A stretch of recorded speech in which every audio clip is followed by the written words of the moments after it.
안녕하세요. 저는 주식회사 리얼에스테이트 임명준 대표라고 합니다. 안 그래도 토요일날 이렇게 연세대학교 공공성소도 준비 중이고요. 제가 간단하게 저에 대해서 설명을 드리고, 그리고 또 이제 어떤 사업가적인 부분에서 뭐 사업하면서 좀 고려해야 될 부분들, 스타트업이 정말 있는지 그런 부분에 좀 말씀드리고, 또 거기에 기대서 저희 푸드업사이클 사업 얘기를 좀 드릴 것 같아요. 그렇게 이제 진행이 될 예정이라 한번 쭉 들어보시고 궁금한 게 있으시면 편하게 질문해 주시면 감사하겠습니다.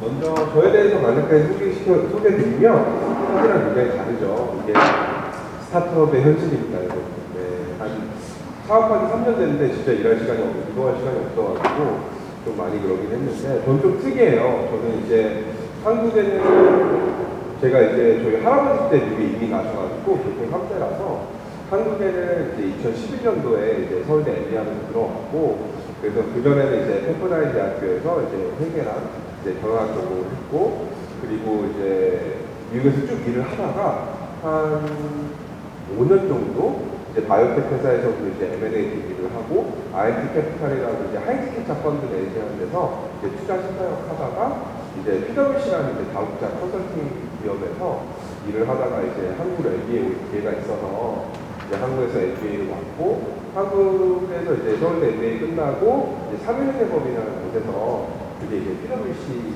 코리아 법인이라서 거기에서 이제 전략 컨설팅을 하고 이제 질 구조 잡고 M&A 쪽 계속 좀 담당을 하다가 중간에 대전환이 걸렸어요. 그래가지고 너무 힘들다. 근데 내가 정말 하고 싶은 일, 또 내가 좋아하는 일을 좀 좋은 사람들과 하고 싶어서 창업을 이제 좀 꾼 것 같고요. 그래서 사실은 처음에 2019년도 초에 푸드업사이클 사업을 시작을 했는데 너무 어려운 거예요. FA 산업이 카르텔 형성이 돼 있어서 뭔가에 좀 이력이나 또 이런 네트워크 없이 접근하기가 좀 어려워서 제가 이제 3일대보는 형들이랑 같이 이제 창업을 했었어요. 그래서 아마 여러분이 아시는 브랜드도 있을 텐데 정성이간찬 집밥, 정성육회, 시네포차, 뭐 주커피, 유엔버버거 이렇게 한 8개 정도 되는 브랜드를 1년 동안 인큐베이팅 하고 이제 시리즈 B때 엑시를 하고 이제 리아베스라는 회사를 지금 운영을 하고 있고요. 리아베스는 2019년도 말에 설립이 됐는데 그때 코로나가 막 이슈가 있어서 2020년 3월부터 이제 운영을 했어요. 그래서 이제 만으로 한 3년 6개월 정도 되는 회사이고, 회사 자체는 이제 3년 6개월 동안 괄목할 만한 성과는 저희가 누적 투자는 한 83억 정도 유치를 했고, 정부 지원금까지 합하고 투자까지 하면 한 120억 정도 투자를 받은 회사이고, 그리고 지금 직원은 한 40명 정도 됩니다. 그리고 지금 본사는 역삼동에 있고, 저희 마케팅 오피스는 이제 서울 창업허브라고 이제 마포에 있고, 그리고 공장은 경기도 화성에 있는 그런 회사이고요. 이렇게 제 백그라운드를 좀 말씀드리고, 혹시라도 이제 창업가 관점에서 궁금하신 부분들 또는 이제 경영학도나 아니면 이제 대학생 관점에서 궁금한 부분들이나 아니면 지금 직장을 다니시는데 내가 창업을 하는 게 맞냐 이런 고민들이 있으시면 물어보시면 잘 대답해 드릴 수 있을 것 같습니다. 그래서 스타트업 얘기를 좀 해보고 싶은데 스타트업은 사실 되게 그렇게 로맨틱하지 않아요. 뭐 TV에서 보면 스타벅스 가서 커피 한 잔 마시고 좀 늦게 출근하고 막 이런 걸 많이 꿈꾸시는데, 이 위드 허프만이라고 해서 그 링크드인의 대표님이시거든요.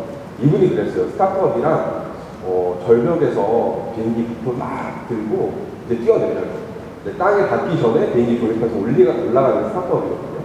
그래서 굉장히 어려운 일도 많고 되게 힘든 일들이 많은데 단기간에 굉장히 높은 성과를 낼 수 있는 그 기반을 가지고 그 기반에 팀과 함께 올라가는 스타트업이라고 보시면 되고요.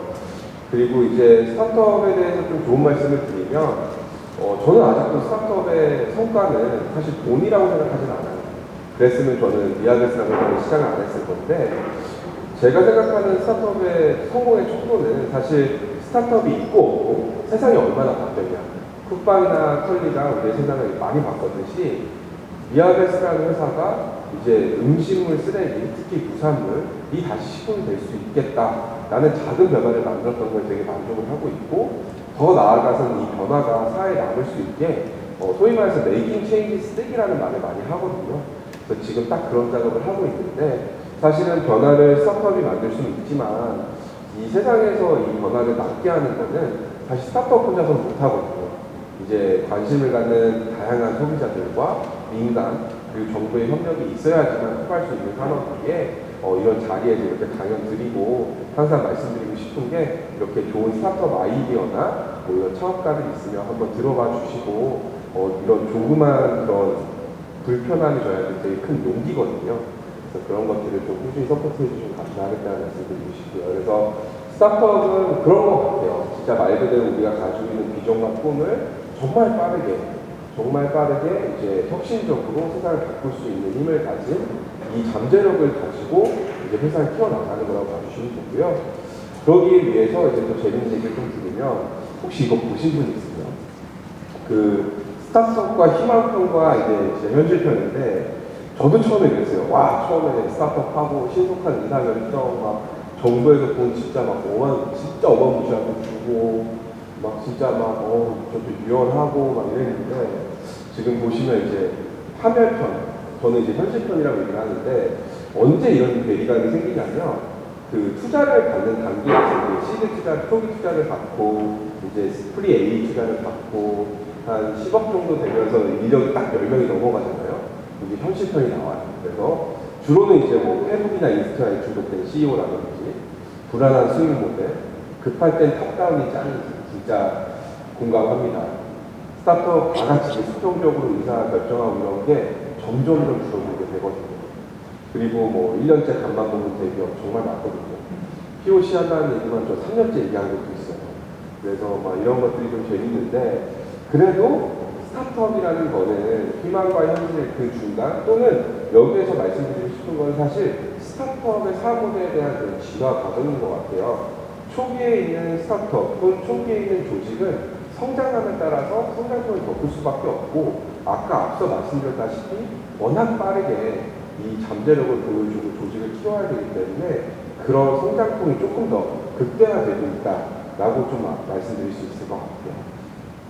그래서 어떤 스타트업이 좀 좋은 스타트업이냐 이런 질문들 제가 되게 많이 받았거든요. 그래서 저도 어차피 M&A 출신이고 딜쪽 그러니까 이제 바이사이드하고 셀사이드라고 많이 표현을 하는데 이제 셀사이드는 뭔가의 지분을 팔거나 뭐 회사에 투자를 받거나 이런 쪽이고 저는 바이사이드에서 한 15년 정도 근무를 하다 보니까 뭐 이런 질문들을 계속 많이 받았던 것 같아요. 대부분 바이사이드에 있다가 또는 투자자 출신이나 금융 출신이 스타트업을 하는 경우는 잘 없거든요. 그래서 많이 물어보시더라고요. 민 대표가 보기에는 성공한 스타트업의 공통적인 게 뭐가 있을까라고 물어봤는데 사실 저도 잘 모르겠더라고요. 근데 리얼에스테이트 빅데오 보고 최근에 이제 네이비 그로스라고 되게 유명한 그 실리콘밸리 창업가랑 팀 드레이버라는 사람이 발표한 게 하나 있더라고요. 그래서 봤었어요. 그래서 200개의 성공적인 VC를 분석을 해봤는데 크게 5개의 공통적인 팩터가 스타트업을 성공적으로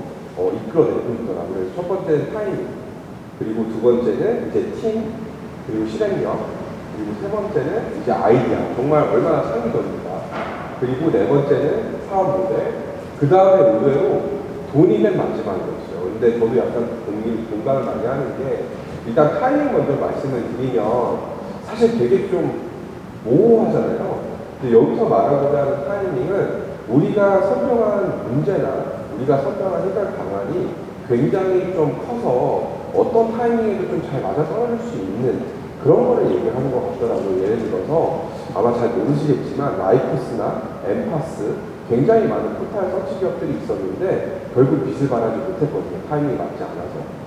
또 다른 예로는 리얼플레이어라는 옛날에 이제 유튜브가 있기 전에 이제 실시간으로 동영상을 플레이하는 것도 있었는데 인터넷이 너무 느리고 인프라가 받쳐주지 않아서 결국 성공을 못한 그런 사례들도 있습니다. 그래서 타이밍이라는 것은 굉장히 포괄적이지만 어떠한 변수가 있더라도 우리가 대응할 수 있는 피보팅을 할 수 있고 또 그 피보팅한 사업들을 구현할 수 있는 그런 굉장히 큰 문제와 솔루션을 가지고 있는 기업을 뜻하는 것 같고요. 그리고 두 번째는 팀. 정말 전 동의를 하는데 이 팀이라는 거는 사실은 되게 좀 쉽게 말하면 그런 것 같아요. 그 마이크 타이슨, 제가 창업가를 하면서 마이크 타이슨 얘기할 줄 몰랐는데 마이크 타이슨 이런 명언을 했었어요. You can say whatever you want until you get punched in the face. 그러니까 한 대 맞기 전까지는 어떤 말이든 할 수 있다는 거예요. 근데 스타트업이 딱 그래요. 팀이 딱 구성이 되고 막 화려해요. 막 와, 뭐 에스테 출신에 뭐 막 석사에 박사에 뭐 상 엄청 많은 받은 사람 막 이런 팀들이 막 있는데 이렇게 한 대 빡 때리거든요. 그러면 갈라져요. 그래서 정말 튼튼한 팀 그리고 이 팀이라는 게 좀 결속력을 가지고 가는 것보다도 비전과 미션에 공감하면서 하나하나 서로 맡은 일을 잘 해나갈 수 있는 게 되게 중요하거든요. 그래서 결과론적으로 이 스타트업의 팀이라는 거는 소위 말해서 투자자 입장에서 봤을 때는 와, 이 팀 너무 마음에 들어서 이 사업이 아니더라도 다른 사업을 해도 돈을 벌 수 있겠네 라는 느낌이 들 정도로 굉장히 뛰어난 팀워크라는 다는 맡은 바를 잘 이행할 수 있는 거겠죠. 그래서 그런 팀을 좀 많이 찾고 있고 힘들더라도 깨지지 않는 그런 팀을 많이 찾고 있는데 저는 사업을 해보니까 사실 타이밍이나 뭐 이런 것들보다 팀이 가장 어렵고 지금도 어려운 것 같아요. 그리고 세 번째 아이디어 이제 truth outlier라고 표현을 많이 하는데 이제 창발과 정말 창의적인 사고를 가지고 사업을 이끌어내는 거를 이제 truth outlier라고 표현을 하는데 기본적으로 이거는 굉장히 좀 어려운 것 같아요. 여러분들 특히 우리나라 사회에서 굉장히 오랜 시간 너는 전문가가 돼라. 거의 뭐 대학교 4학년까지 10,000시간이 넘을 정도로 우리는 특정 분야의 전문가가 되잖아요. 예를 들어서 회계, 예를 들어서 뭐 조리과, 예를 들어서 미생물과.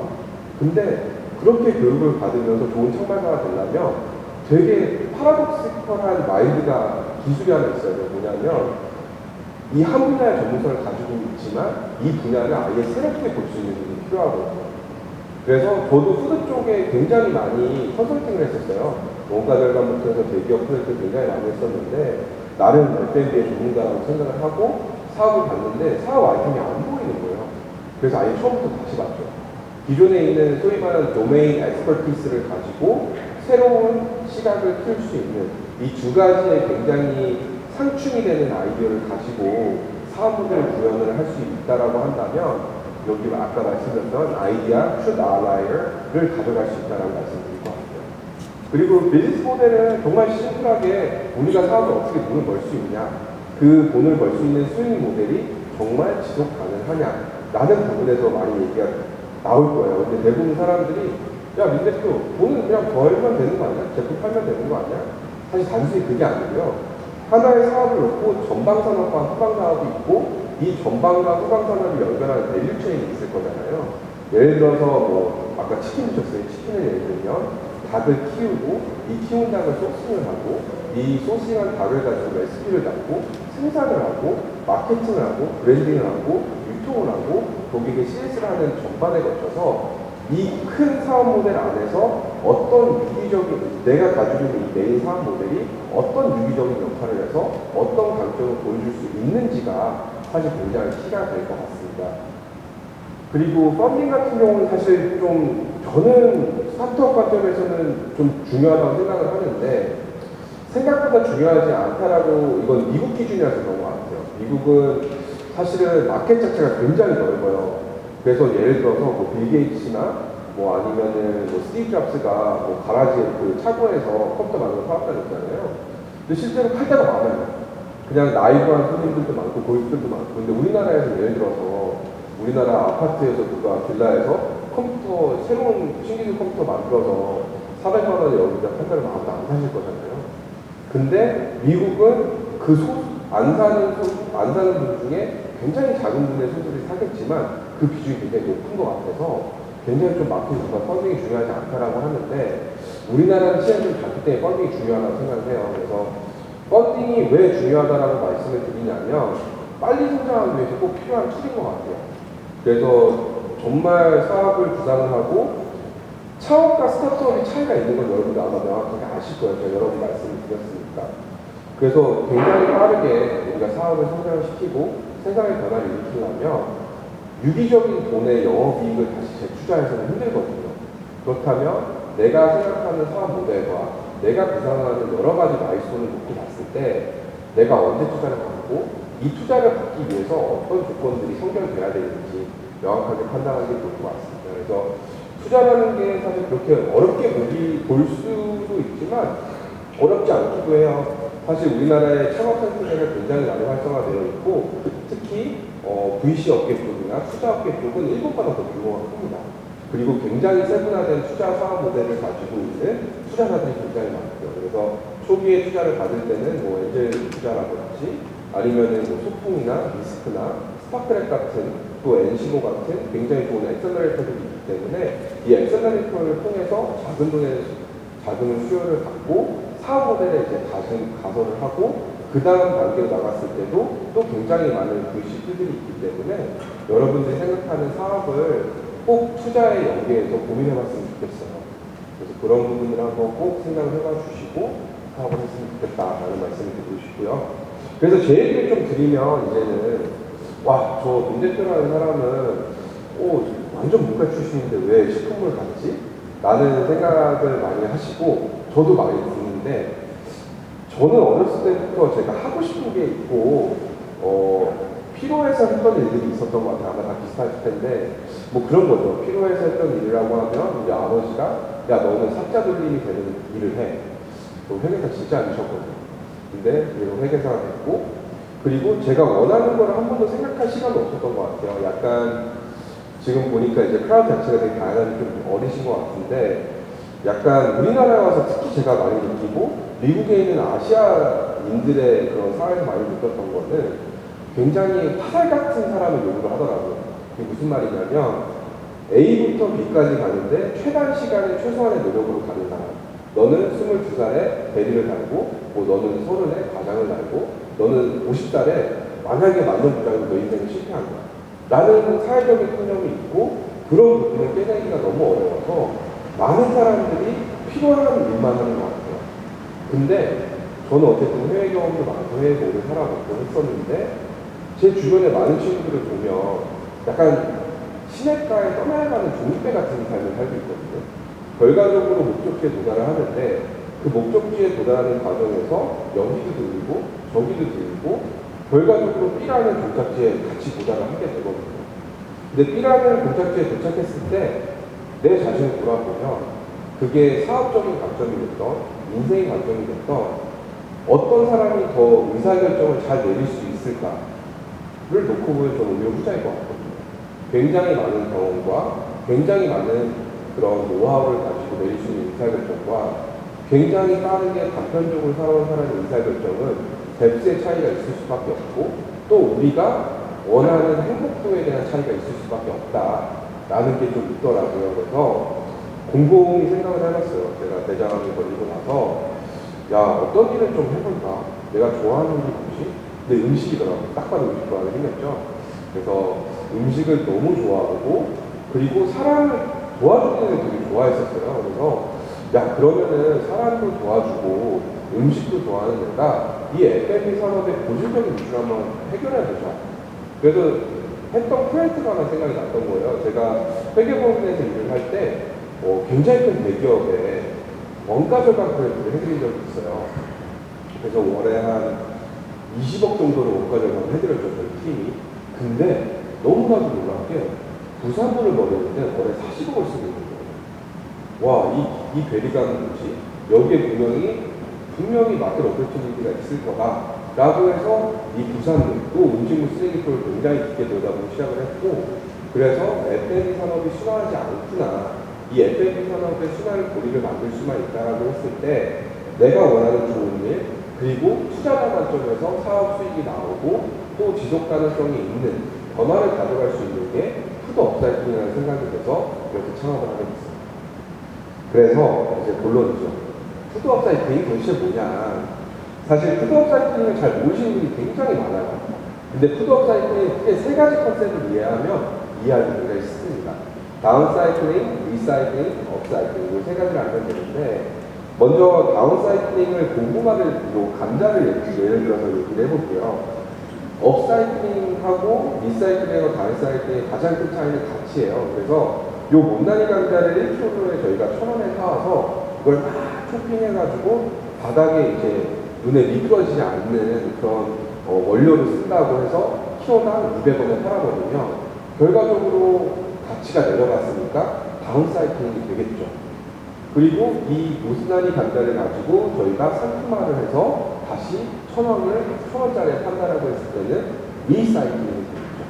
근데 이 못난이 감자를 가져와서 가이드와 기술을 더해서 포타시움과 식이섬유를 추출해서 고단대 감자빵을 팔아서 키로당 5,000원에 판다면 가치가 업그레이드 됐기 때문에 업사이클링이 되겠죠.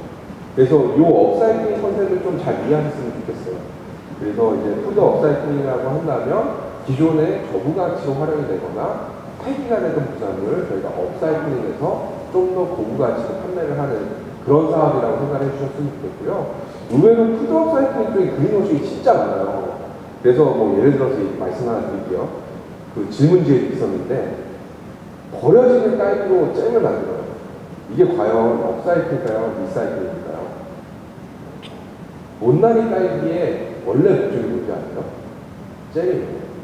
원래 목적이 잼이고 가치가 올라가지도 않고 뭔가 기술이 더해지지도 않습니다. 그래서 대부분의 과일로 잼을 만들 때는 사실은 그 용도대로 쓰는 거를 그냥 업사이클링을 표현해서 마케팅적으로 가져가는 거예요. 단 이 딸기를 가져와서 포타시움이나 식이섬유를 추출해서 식이섬유 원료로 만든 다음에 이 원료로 만들어진 뭐 고단백, 고시염 딸기파이를 만들거나 아니면 뭐 식품 건강 근성 원료를 만들었을 때는 업사이클링이 되겠죠. 그래서 대부분의 지금 푸드 업사이클링을 한다는 업체들이 이렇게 홈페이지에 들어가 보거나 제품 설명을 보면 완제품에 한 1%도 안 들어가요. 1%도 안 들어가고 저희처럼 리너지 가루가 뭔지에 대해서 설명도 안 돼 있어요. 왜냐?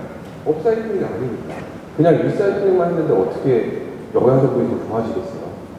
그래서 뭐 대표적인 예로는 최근에 이제 비건 쪽 하시는 그런 마카롱 하시는 분들이나 단순하게 아쿠아파바 껍질을 그냥 건조만 해서 넣었을 뿐인데 업사이클링이라는 주장을 하거나 또 최근에는 되게 재밌는 경우도 있었어요. 제가 사실 푸드 업사이클링 용어를 리아베스트에서 상표를 가지고 있거든요. 왜냐하면 제가 처음 했었던 용어였어요. 푸드 업사이클링 용어는. 2019년도에 아마 버즈가 처음 생겼고 제가 상표권을 가지고 있는데 아까 말씀드린 그 업체가 자기들이 푸드 업사이클링 추천했다고 그러더라고요. 그래서 와, 참 신기한 시장이 됐구나. 그래도 반론으로는 이 시장이 사람들이 관심이 많구나 라는 부분에서 되게 좀 기분이 좋았던 것 같습니다. 참고로 여러분이 해외 리서치 하실 때는 애드도 업사이클링으로 해야지 이제 푸드 업사이클링이 나와요. 왜냐면 푸드 업사이클링이 사실 문법적으로 영어로 했을 때 맞지는 않는 단어라서 그렇고요. 그리고 그러면 이 민 대표가 말하는 이 음식물 쓰레기가 얼마나 임팩트가 있길래 저 사람이 저렇게 고치고 싶어 하냐. 우리나라를 예를 들면 1인당 약 512kg의 음식 부산물이 나오고 있거든요. 그리고 이 중 70%는 돈을 주고 버리고 있어요. 그리고 나머지 30%는 퇴비나 산호를 다운사이클링이 되고 있고 리아베스트가 업사이클링을 하는 우리나라 전체 부산물 양은 솔직히 2%밖에 되지 않아요. 그래서 굉장히 임팩트가 큰 사업임에도 불구하고 이쪽에 대한 마켓 어퍼튜니티는 굉장히 좋고요. 그리고 우리나라가 소맥 엄청 좋아하지 않습니까? 저희가 또 소주하고 맥주 또 이런 것도 업사이클링하고 있기 때문에 우리나라는 맥주를 1인당 52리터를 소비하는 굉장히 많은 헤비 맥주 유저들이 많은 곳이에요. 그래서 이 52리터의 맥주를 만들기 위해서 약 420만 톤의 맥주 부산물이 배출이 되고 이 420만 톤의 맥주 부산물은 약 110만 톤의 탄소를 배출하기도 하죠. 그래서 이렇게 말씀드리면 좀 어려울 수는 있는데 인천시 전체에 등록된 차량이 연간 발생시키는 탄소 배출량과 동일한 수치의 탄소가 맥주 부산물 하나에서만 나오고 있거든요. 그래서 굉장히 많은 탄소랑 환경피해가 지속이 되고 있고 BCG 보고서에 따르면 2030년에는 약 66톤의 음식물 쓰레기가 초당 나온다고 하더라고요. 근데 이 66톤 중에 약 절반가량이 부산물에서 발생이 돼요. 그래서 33톤의 부산물이 전 세계에서 초당 발생이 된다라고 하는 게 굉장히 큰 임팩트거든요.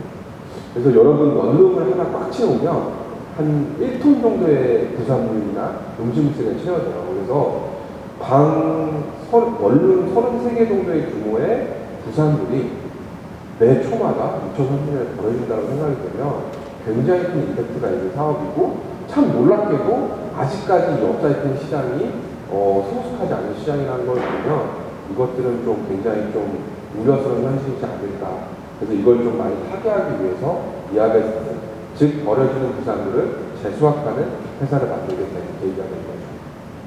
그래서 조금 더 시사점을 드리자면 FMC적으로 보면 크게 다양한 산업 다양성이 나오고 있어요. 우리나라 포함해서 특히 G20 아니면 아세안국가에서 얘기하는 게 주로 얘기하는 게 이제 미리 처음거죠. 사실 우리나라만 해도 음식물 쓰레기 되게 많고 부담이 많은데 10명 중 1명이 영양실조로 이제 고통을 받고 있고, 그리고 대놓고 미국이나 스코틀랜드나 유럽에서는 업사이클링 하라고 장려를 하고 있어요. 그래서 업사이클링에 특화된 펀드들도 굉장히 많고 산업을 장려를 많이 하고 있고요.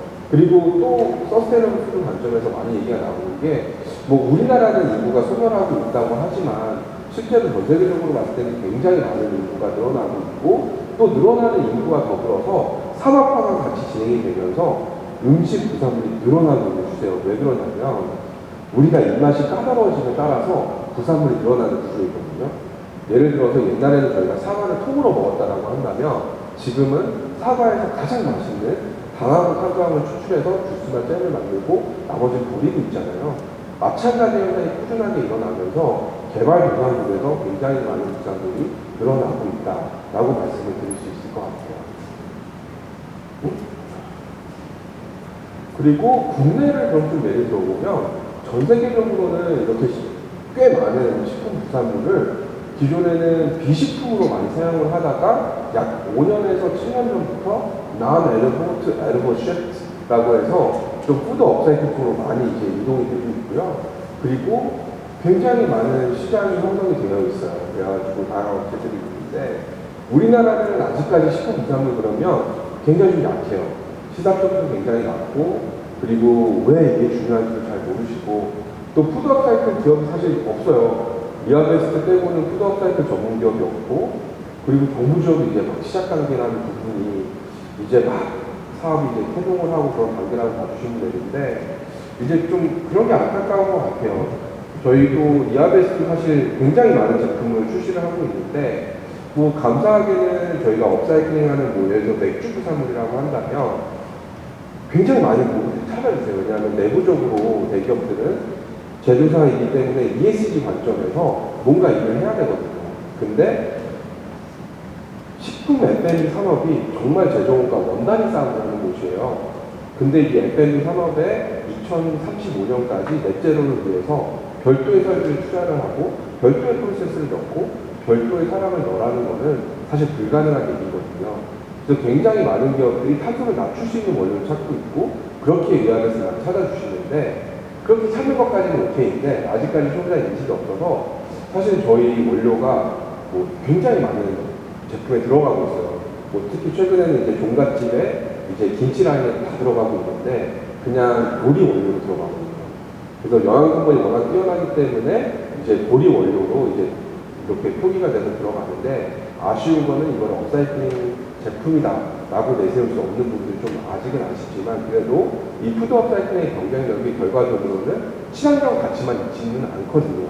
높은 영양성분이라는 가치 덕분에 아직까지 시장을 많이 점령을 하고 있고, 특히 저희가 뚜레쥬르에는 저희 거의 꽤 많은 품목에 6개가 넘는 품목에 저희 원료가 들어가서 빵이 만들어지고 있거든요. 그래서 그런 식으로 좀 굉장히 많은 제품들이 있으니까 관심을 좀 많이 가져주시면 좋겠다. 그리고 이런 부분들도 제가 봤을 때는 지금 소위 말하는 제너레이션 Z가 올라왔을 때는 좀 많이 소비 성향이 바뀌지 않을까라고 기대를 하고 있습니다.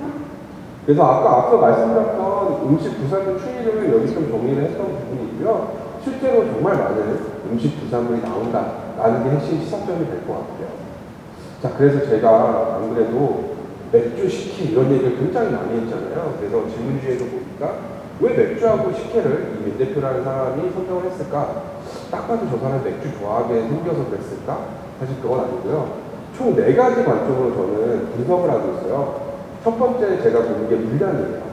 결과적으로 스타트업은 스케일을 업을 해야 되고 규모의 경제를 가져가야 되는데 적은 양의 부산물이 나오는 것들을 저희가 뭐 소량으로 수거를 해서 생산했을 때는 가격 경쟁력도 없고 효율성도 나오지 않습니다. 그래서 굉장히 많은 물량이 나오는 부산물을 선정을 했었고요. 두 번째는 규제예요. 실제로 규제가 있는 부산물이 굉장히 많습니다. 예를 들어서 참기름, 부산물. 이게 저희가 깨를 한번 볶기 때문에 발암 물질이 있다고 해서 사실 쓸 수가 없는 부분도 있고, 저희 맥주 부산물을 처음에 못 썼었어요. 뭐냐면 주세법이라 그래서 맥주 부산물을 어디에서 관리를 했냐. 되게 특이하게 세 군데에서 관리를 했었어요. 국세청에서 주세법 때문에 관리를 했었고, 그리고 이게 식품 허용이 안 되니까 폐기물로 등록이 돼서 환경부에서도 관리를 했었고, 이걸 식품으로 끌어오자고 하니까 이제 식약처까지 인도가 돼서 규제를 풀기는 굉장히 어려웠지만, 그래도 저희 샌드박스를 통해서 굉장히 빠르게 규제 역할을 했었거든요. 그래서 일단 규제가 이제 없거나 있더라도 해결이 될 방향이 있는 곳으로 저희는 진행을 했었고요.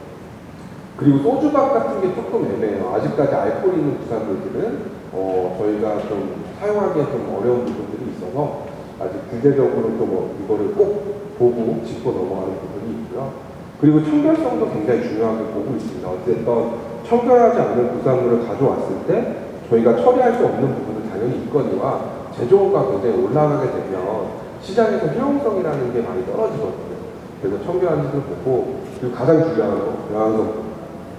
대부분의 사람들이 부산물이라 그러면 영양성은 굉장히 안 좋을 거라 생각하는데 실제로 안 좋은 부산물은 되게 많아요.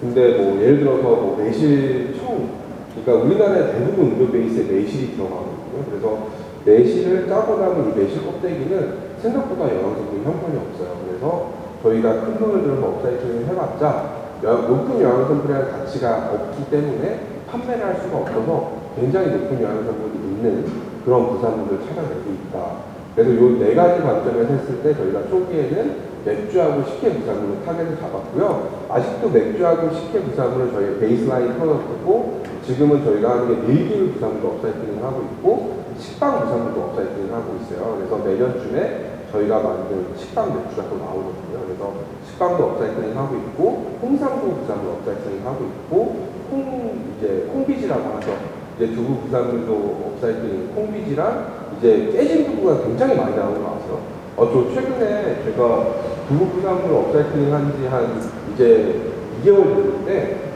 생각보다 우리나라가 미국 같은 경우는 두부가 좀 깨져 있어도 소비자들이 좀 사요.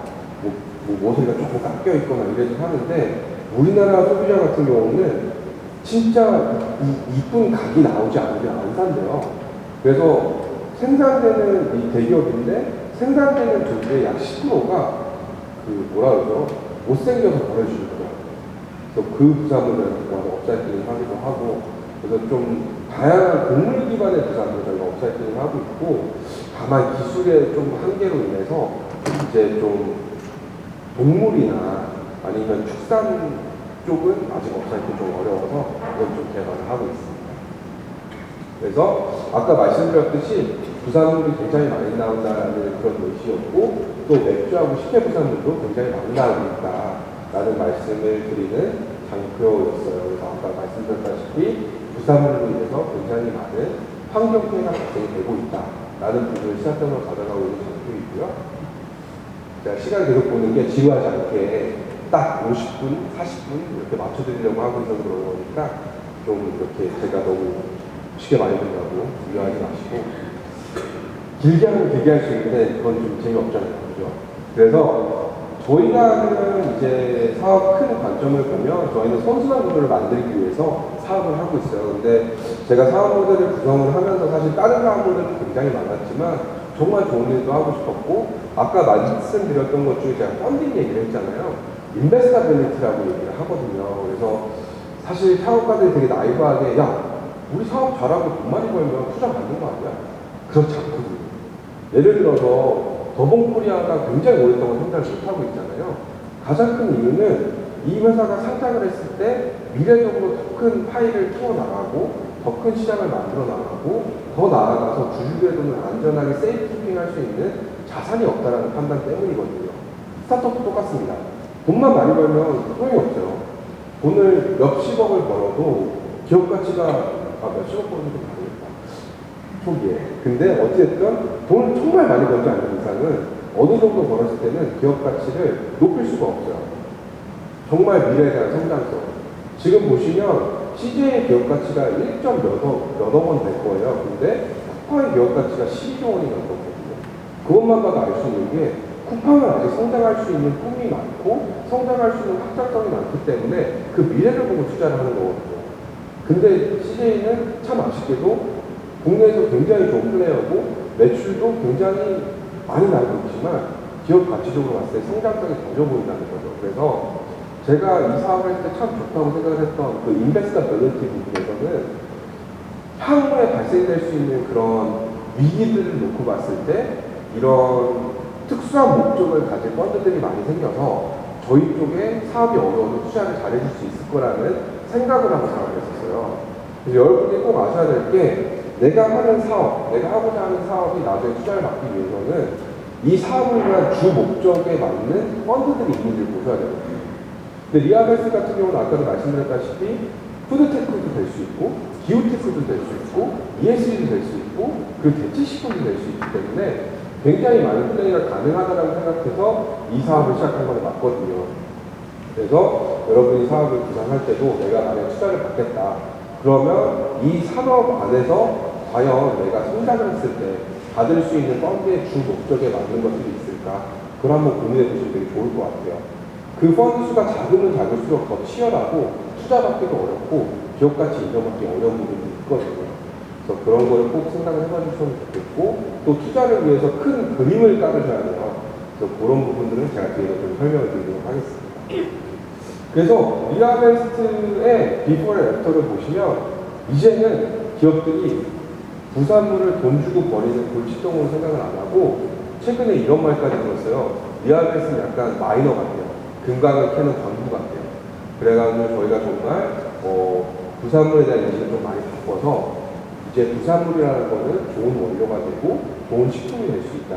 그런 얘기들을 이제 좀 많이 드리고 싶은 부분이고 저희는 그리고 사업 모델이 굉장히 어떻게 보면 간단하고 또 다양한 산업 영역에 적용하기가 쉬워요. 그래서 리아베스 소위 말해서 업스트림 플레이어라고 해가지고 원료만 만드는 회사이거든요. 근데 원료만 만드는 회사이다 보니까 이 원료의 강점을 가지고 다운스트림으로 사업의 영역을 확장할 수도 있고 그리고 또 유통 쪽으로 저희가 협업을 해서 조금 더 B2B2C 라인으로 들어갈 수 있는 부분들이 있어서 좀 재밌게 사업을 운영하고 있습니다. 저희 예를 들어서 좀 말씀드리면 저희는 맥주나 식혜나 이런 것들을 대규모로 가져와서 대규모로 업사이클링하고 이 가격 경쟁력이 있는 이 원료를 가지고 더본코리아나 CJ나 특히 CJ는 저희 리아베스의 전략적 투자를 해주신 좋은 기업이라서 굉장히 많은 부분 저희 원료를 사주시고 계시고요. 그 외에 저희가 B2B2C로는 아까 쫀득이 보셨잖아요. 사실 스타트업이 제조 아닌 유통에 좀 초반에 집중해야 돼요. 주말에 토끼 잡는 굉장히 어려운 일이고 저희 제조에 집중을 했었어요. 그래서 저희가 마케팅 잘하는 회사도 아니고 그래서 온라인에 리아베스 검색하면 기사는 굉장히 많을지언정 제 플레이가 별로 없어요. 왜 그러냐면 그렇거든요. 저희는 그냥 B2B 잘하고 제조 잘하는 회사이기 때문에 그래서 저희가 어떻게 시장 캡을 늘리고자 마음을 먹었냐면 콜라보레이션을 했어요. 그래서 이제 오비랑 콜라보하거나 CJ랑 하거나 아니면 이제 오비 내에 있는 브랜드랑 콜라보레이션을 해서 저희가 유통을 하는 게 아니라 오비에서 유통을 해주고 그 브랜드의 IP를 활용해서 시장을 진입하는 걸로 해서 이 쫀디가 태어나게 됐죠. 그래서 꼭 말씀드리고 싶은 부분은 영어로 그런 말이 있거든요. Don't boil the ocean. 그래서 바다를 끓이지 말아라. 진짜 우리가 끓일 수 있는 부분만 끓여서 태핑하는 게 맞다라는 관점에서 말씀을 드리고 있어요. 그래서 처음에 스타트업을 하는 많은 창업가들이 착각을 하거든요. 야, 나 아이디어가 있고 하니까 나 제조도 할 수 있고 아이디어도 구현할 수 있고 유통도 내가 기깔나게 할 수 있어. 너무 다른 거예요. 그래서 내가 하고자 하는 이 스타트업의 코어의 아이덴티티를 파악을 하고 제조든 유통이든 한 군데 집중하는 게 좋다. 그리고 제가 말하는 제조는 개발까지 포함이 돼요. 뭐 소프트웨어 개발을 하거나 이런 부분들도 결과적으로 제조 따르겠죠 무언가를 만드니까. 그래서 뭘 만드는 행위랑 유통하는 행위는 너무 다르다는 것을 꼭 인지하고 갔으면 좋겠습니다. 그래서 리아베스트는 아까 계속 말했던 영양성분적인 관점, 사실 이 강점 때문에 저희가 시장에 먹혔거든요. 그래서 저희가 기술을 가지고 보시면 이게 그 보리 원료예요. 그래서 이 보리 원료를 삶아서 당하고 탄수화물을 빼서 맷집이라는 걸 만들고요. 여기에 이제 효모를 넣고 만든 맥주가 되는 거고 저희는 이 짜고 남은 부산물을 가져와서 저희 기술로 대체 밀가루, 또 지금은 이제 대체 건강 기능성 원료를 만들고 있는데 이 원료를 이제 다양하게 사용을 하고 있습니다. 그래서 대체 제품뿐만 아니라 건강기능성 원료도 하지만 좀 쉽게 이해하기 위해서 대체 제품 분야의 저희 제품 라인을 소개를 해드리면 단순하게 밀가루만 대체하지는 않고요. 실제로 밀가루보다 탄수화물이 굉장히 낮고 칼로리는 30%가 낮고 단백질은 최소 2배, 식이섬유는 수만 배가 나오는 그런 보리 가루예요. 소위 말하는 그런 원료를 지금 만들어 유통을 하고 있고 이 높은 영양 성분 때문에 굉장히 많은 원료사들이 몰트라는 파우더 용어를 가지고 저희 원료를 사가고 있어요. 그래서 지금 보시면 시장에 나와 있는 대부분의 몰트라는 용어를 쓰는 몰트, 초콜릿 이런 것들은 대부분 저희 원료를 쓰고 있다라고 알고 계시면 될 것 같습니다. 그리고 제품 경영력 관점에서는 사실 다양한 제품을 저희가 만들고 있어서 확장성이 굉장히 넓다라는 말씀을 드리고 싶고요. 그리고 시장을 진입하는 방법 이건 좀 재미없을 것 같고 제가 시간이 없어서 빨리 넘어가고 있거든요. 그래가지고 지금 요 얘기를 좀 드리고 싶어요. 제품을 만들거나 우리 회사가 운영을 할 때 소위 말해서 앵커라는 표현을 하거든요. 그래서 굉장히 어려운 의사결정을 할 때 우리 회사를 지탱해주는 6가지 가치예요. 그래서 이 가치라는 거를 초기 스타트업 때 꼭 세웠으면 좋겠어요. 그래가지고 우리가 당장 눈앞에 있는 그런 기회 때문에 우리가 가지고 있는 가치를 버리게 된다는 사실 그건 스타트업이 아니게 되거든요. 그래서 ERS 같은 경우는 당연하게 환경, 사회적 가치, 건강, 니즈, 영양, 진화 이 6가지 관점을 항상 고민을 하고 제품을 만들어요. 그래서 예를 들면 쫀디기 같은 제품도 오비에서는 사실 더 맛있고 몸에 안 좋게 만들어 달라고 그러는데 너무 하기 싫은 거예요. 그래서 단장의 수익을 쫓는 것보다는 우리의 색깔을 가져가기 위해서 고집을 피웠고 그 고집을 피우는 게 고유하게 조직 문화로 묻어납니다. 그래서 아까 말씀드렸다시피 사실 스타트업은 또는 사업은 사람이 하는 게 다예요. 그래서 이 사람을 잘 키워내고 단단하게 가져갈 수 있는 조직 문화를 세팅할 수 있는 기반이 되기 때문에 우리 회사의 의사결정을 할 때 이런 중요한 소위 말하는 밸류들을 꼭 가지고 가시면 좋겠다라는 말씀을 드리고 싶습니다. 그리고 요게 참 중요한데 진짜 대부분의 창업가들, 창발가들 만나면 저한테 그래요. 나는 1조 원짜리 아이디어가 있다. 문 대표님 투자 좀 하세요. 이런 얘기도 많이 하고 하는데 굉장히 답답하더라고요. 시장에 제품을 내지도 않았는데 이게 왜 1조 원짜리 제품인지. 그래서 여러분한테 하고 싶은 말은 제품을 많이 출시해보고 그리고 싸매지 않으셨으면 좋겠어요. 생각보다 내가 생각하는 제품에 대한 기밀이나 이런 부분들이 잘 유지돼요. 왜냐하면 대다수의 고객들이 그렇게 큰 관심을 안 가져주는 거거든요. 다만 그 피드백을 가지고 소위 말해서 프로덕트 마켓핏을 찾아가는 거거든요. 그래서 굉장히 다양한 방법이 있지만 리아베스 같은 경우는 굉장히 많은 제품을 냈었어요, 초기에. 그래서 2023년 3월에 회사를 오픈하자마자 제가 베이컨샵 가서 직접 에너지가 만들어가지고 아주 팔았거든요. 저희 랩실에서 직접 업사이팅 해가지고 그런 식으로 꾸준하게 피드백을 받고 하니 깨달은 거죠.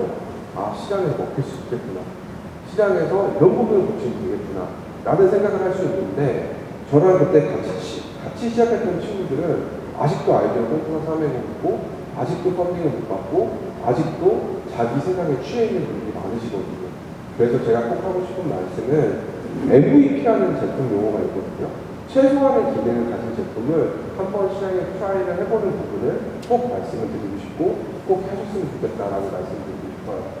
그래서 리아베스 같은 경우는 지금은 그 프로세스가 정립이 많이 됐고 저희만의 Lean NPD, Lean New Product Development 프로젝트를 가지고 움직이고 있어서 제품을 굉장히 빠르게 만들고 검증을 하고 개선을 해서 프로덕트 마켓을 가져가는 부분이 있어요. 근데 프로덕트 마켓 그러면 되게 애매할 수 있거든요. PMF 또 저 얘기구나. 좀 쉽게 풀어드리면 제품이 있고 시장이 있고요.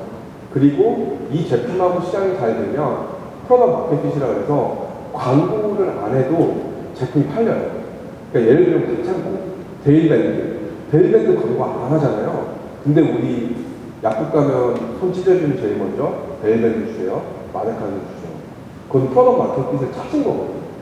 진짜 광고를 안 해도 사람들이 알아주고 이 시장에 필요하니까. 그래서 총 두 가지 방법으로 시장을 접근할 수가 있어요. 다양한 제품을 만들어서 단일 시장에 던지는 방법과 한 개의 제품을 만들어서 다양한 시장에 던지는 방법이 있는데 어떤 부분이 스타트업에서 잘 맞느냐라고 하면 정답은 없지만 그래도 제가 믿는 바는 다양한 제품을 단일 시장에 던지는 걸 믿고 있거든요. 그게 더 저렴하니까. 왜냐하면 제가 쫀디기를 만들어서 제 타겟은 20대 여성 중에 운동을 하고 환경을 생각하고 맥주를 좋아하시는 분, 되게 스펙한 시장에 쫀디기를 던지고 여러 가지를 던지면 꽤 빠르게 피드백도 오고 마케팅을 찾을 수 있는데 이 쫀디기 하나를 가지고 여러 가지 시장에 던지기 시작하면 돈이 굉장히 많이 들어요. 소위 말하는 마켓 아웃리치라는 표현이 있는데 고르마켓하는 비용이 너무 크기 때문에 이런 부분들에서는 스타트업은 굉장히 많은 제품들을 우리가 정한 되게 구체적인 시장에 여러 개를 던져서 빠르게 커버 마켓핏을 가는 모습을 보여주면 좋겠다라는 말씀을 드리고 싶습니다. 시간이 생각보다 빨리 가네요. 그래서 좀 재미없는 얘기를 좀 뒤로 넘기고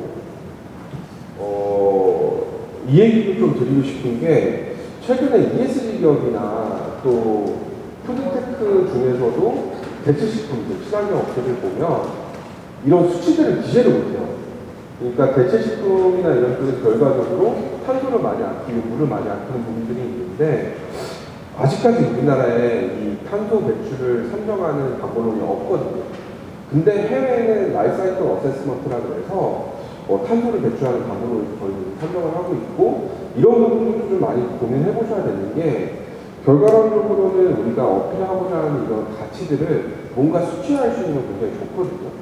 그래서 그런 것들을 꼭 가져갔으면 좋겠고 또 굉장히 드라마틱한 그런 부분들을 잡았으면 좋겠어요. 그래서 대부분의 이제 사업을 운영하시는 분들이 되게 어네스트하거든요. 예를 들어서 우리는 민 대표 너 매출 얼마 했어? 그러면 저는 저 한 달에 모르겠어요. 한 100만 원 벌었는데요. 이렇게 말하는 것보다는 대표님 저 가게 연지 이틀 만에 50만 원 팔았고 소비자들이 50명이 왔어요. 우리 가게는 2시간밖에 안 했는데 이런 드라마틱한 모먼트를 만들어주는 게 굉장히 중요하다고 생각을 하고 그 중에서 특히 ESG 분야에서는 이런 환경적인 수치를 가지고 드라마틱한 모먼트를 좀 많이 잡았으면 좋겠다라는 말씀을 드리고 싶습니다. 그래서 리너지 가루 같은 경우 실제로 1kg 리너지 가루는 약 11kg 탄소를 저감하고 3초 7분의 물을 저감을 하고 3kg 저감을 업사이클 하게 되는데 이 수치를 뽑는 데 크게 세 가지 요소가 들어가요. 맥주 부산물로 예를 들면 이거 맥주 부산물이 베이스라인이니까 맥주 부산물이 버려서 발생할 수 있는 되게 안 좋은 부정적인 환경영향 수치 그리고 저희가 어쨌든 밀가루를 타겟해서 대체를 하기 때문에 밀을 기우고 밀을 갈아서 밀가루를 만드는 공정에서 발생되는 탄소 저감 수치 그리고 저희가 맥주박을 가져와서 리너지 가루를 만드는 동안 발생하는 탄소를 빼면 이 수치가 나오거든요. 그래서 이런 식으로 라이프사이클 어세스먼트를 해서 되게 구체적인 방법으로 물론 세부적인 굉장히 많겠죠. 그래가지고 이런 것들을 가지고 좀 드라마틱한 모먼트를 잡아나가는 게 굉장히 중요하다라는 말씀을 드리고 싶습니다. 사회적인 가치는 얘기를 그냥 좀 드리면 사실 제가 좀 고집을 하는 게 하나 있거든요. 그래서 리아베스 제품들은 대부분 장애인 보호자 업장에서 검수를 해서 나가요. 장애인 보호자 업장 같은 경우는 저희는 발달장애인, 중증장애인들하고 많이 일을 하는데 일감이 없어요. 그거는 이제 정부에서 많은 지원금이 들어오는 것도 있지만 대부분의 기업들이 장애인 그러면 일하는 걸 되게 꺼려하거든요. 저는 그게 너무 싫더라고요. 이 소외계층이 좀 더 환경에 기여할 수 있는 일을 하면 좋겠다. 그래서 저도 사업을 하면서 가장 좋은 일이 언제냐라고 질문지에 있었는데 제가 2주에 한번 장애인 보호자단 가서 저희 그 쫀득이라든지 초코볼이라든지 이런 걸 검수하는 시간이 있거든요. 그러면 저희 발달장애인 친구들이 와서 저한테 그래요. 오늘은 환경보호하는 날이고 오늘 환경보호하면서 돈 버는 날이다. 그랬을 때 정말 뿌듯하더라고요. 왜냐하면 발달장애인들은 손을 계속 써야지 이게 더 안 좋아지지 않으시는데 이 일을 즐겁게 하시면서 환경보호를 할 수 있다는 그런 되게 뮤추얼적인 베니핏을 가져가면서 저희 입장에서 소비자들한테 어필할 수 있는 단순하게 기부보다는 진짜 밸류체인에 이런 사회적인 소외계층을 포함한다는 부분을 되게 좋아하는데 여기서 이제 투자자의 충돌이 일어나죠. 그래서 이제 기존의 임팩트 투자를 원하는, 임팩트 투자라고 한다면 좋은 일에 투자하는 기업, 이제 투자가를 대부분 임팩트라고 많이 표현을 하시거든요. 그래서 뭐 소풍이나 스타트랩이나 뭐 이렇게 있을 때는 아마 안 하시다가 저희가 최근에 기자 투자를 굉장히 많이 받았어요. 누구라고 말씀을 드리겠는데 뭐 굉장히 큰 은행들부터는 다 받았는데 딱 이거 보시면 좋은 거예요. 민 대표 밸류체인 너무 길어. 이거 돈도 안 되잖아. 왜 해? 근데 제가 고집을 했죠. 난 이거 할 거라고. 이거를 나는 해서 영업이익이 1%나 2%더 까지는 한이 있어도 우리 회사의 실력은 별로 높이고 싶지 않다. 그리고 마케팅적으로 분명히 소득 포인트가 있는데 내가 왜 단기적인 그런 것 때문에 당신 말을 듣고 이걸 꺾어야 되냐 라는 부분에 있어서 아직도 싸우고 있지만 아까 앞서 말씀드렸던 제 6가지 철칙 중에 환경과 또 사회적인 부분도 있잖아요. 그래서 그걸 굽히지 않는 게 굉장히 중요하다는 말씀 때문에 이런 것들을 진행을 하고 있어요. 그래서 어쨌든 ESG를 하는 기업 입장에서 대부분 이제 마지막으로 제가 E 얘기 말씀드렸고 S 얘기 말씀드렸고 G 얘기를 아직 말씀드렸잖아요. 사실 G가 진짜 어려워요. G라고 한다면 사실은 정보의 그런 평등성을 가지고 특정 정보가 없어서 손해보는 일이 없는 사회가 가버넌스라고 저는 생각을 하거든요. 예를 들어 그런 거죠. 주식을 통해서 특정 인력들이 막 노력해서 정보를 해서 스터디해서 업으로 삼아서 돈 버는 건 저는 인정을 하는데 이런 찌라시들이나 이런 진짜 고급 정보들을 가지고 있는 재력가들이 그런 정보를 주면 돈을 번다. 사실 그거는 진짜 가버넌스 차원에서 인포메이션 어시메트리라는 거거든요. 그래서 이 정보가 균일하게 뿌려지지 않아서 발생되는 불평등한 이득에 대해서는 좀 문제가 있다라고 말씀을 드릴 수 있을 것 같아요.